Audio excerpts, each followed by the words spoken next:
with a deal agreed this morning for £75 million. So everything is done, everything is agreed, now working on the paperwork between the two clubs.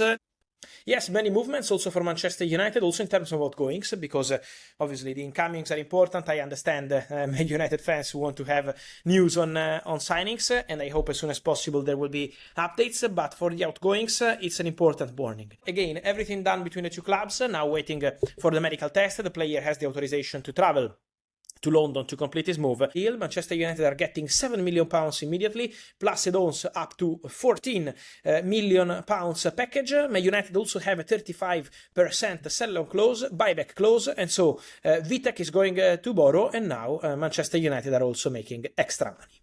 This is your latest football transfer news, and it's an early one today because there is two big stories involving Arsenal landing this morning. One involving the price for Bruno Guimaraes as he signs, here we go, for Arsenal, but also Vinicius Jr. Big update. Now, I'm very sceptical about this deal, but I can only go on the information I get. We've had some very good information around Real Madrid, Man United, Tchouaméni, Koné this summer. Vinicius Jr, if this lands, then it will be massive. So we will talk about Vinicius Jr, but I'm getting percentages of over 60% that he signs for Arsenal. There is a kicker to that. I will give you that information.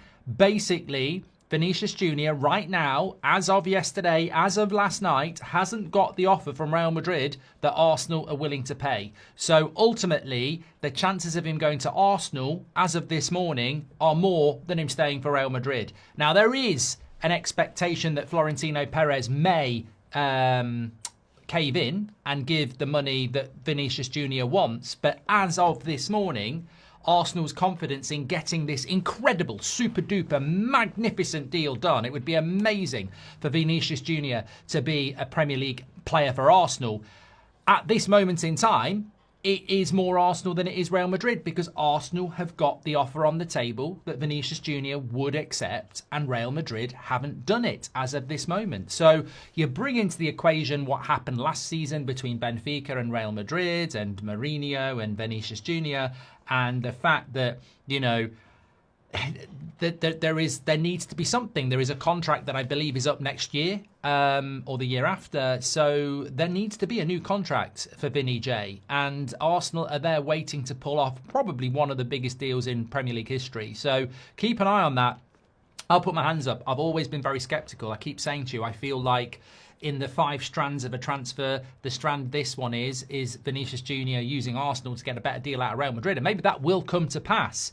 But I can only go off what I'm told, and from very good sources very close to this situation, as of last night and probably right now, Arsenal have the better offer on the table and Real Madrid aren't matching it. Now, they've got to match it or something's going to happen because, as we know, these players are now heading towards, well, not even pre-season, the start of the season. So keep your eyes peeled on that one. Vinny J to Arsenal, as of this morning, is still, I would say, north of a 50% chance.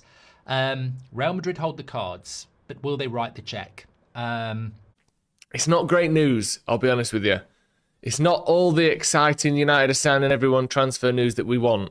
It's a little bit of, we might not sign another midfielder. The Lewis Hall deal's looking very unlikely. We don't want Ollie Watkins. We didn't try for Danny Welbeck. It's a kind of best, to be honest, but we obviously have to go through it. We have to look at Man United's summer and where it's looking likely to go at this stage. Obviously, United have signed 2 players. We have signed Andre Santos. We have signed Yuri Tielemans. They're the 2 players that United have brought in so far. And obviously, we all hope and we all want there to be more. We all want there to be bigger names. We were hoping for a marquee midfield signing on top of this, almost, you know, putting those 2 to shame.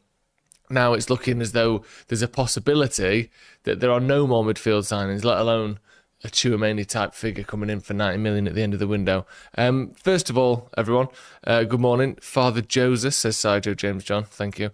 We were in the same stage last season and then we got King Sesco, says Destino to Portugal. That's true. With this, they're not saying everything's off, we're not signing anyone, get over yourselves. That's what we need to get into. And let's get into this. So if we look at our first story, This is obviously from Lower. Well, it's now not certain that another new player arrives in midfield at Manchester United this summer. He has that the club might decide to target other positions with a left back of prime consideration. So there you go. So the good news we can take from that is that there is money available to sign someone, and that we may prioritise a different position, but that's not saying we aren't signing anyone, even though individually, as we go through all of these deals, they are looking difficult. I guess midfielder isn't a specific deal, is it? But it's an area of the pitch that we all know that United need to, I still think we need to strengthen. Because, first of all, update from the morning, Altay Bajindir is leaving Manchester United and joining Celta Vigo.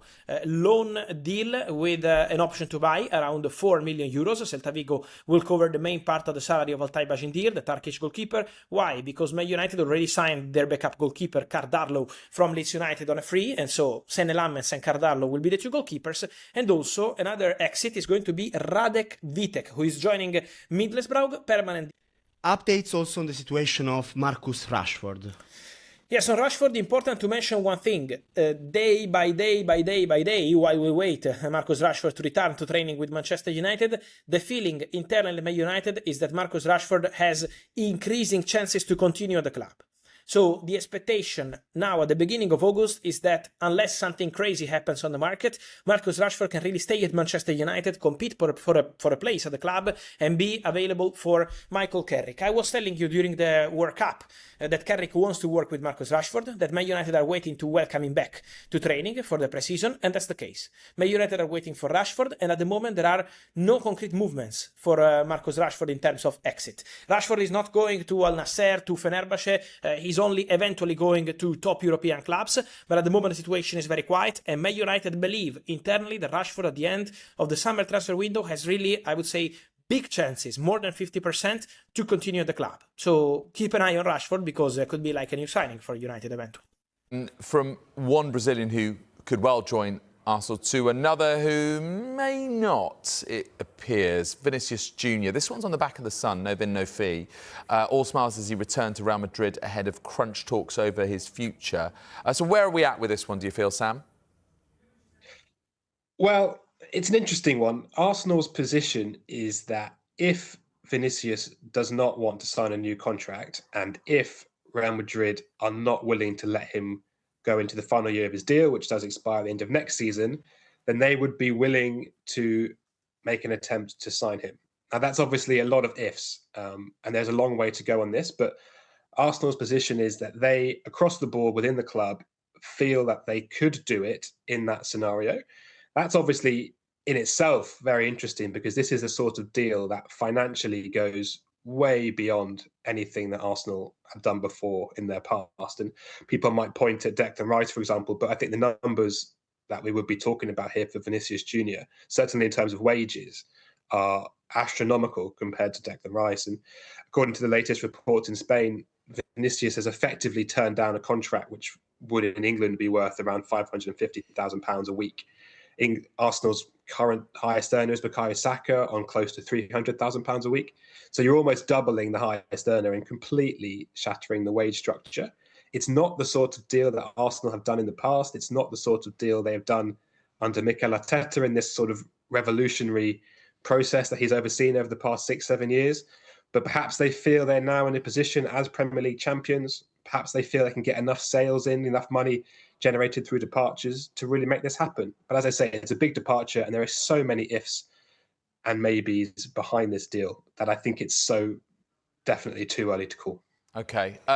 Martin, I just wonder, for context, when I think about, the Premier League as a whole and the players that have been signed over the season, the big transfers, but, actually signing this level of superstar by any club has been very, very difficult, hasn't it? Would you say that the Premier League more like makes superstars rather than sort of recruits them from abroad? What do you think?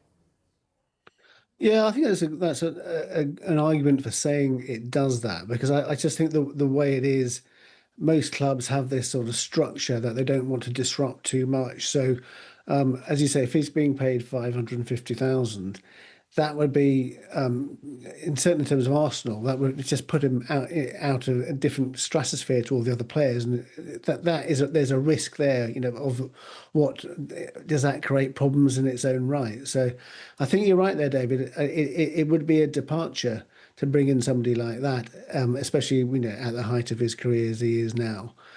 So I think that will be something Arsenal will have to weigh up and calculate, the benefits against the negatives. Tell me what you think about the price of Bruno Gomes, and who do you think's winning the league? Let me know. Smash a like on the video, subscribe. I'll speak to you on the next one.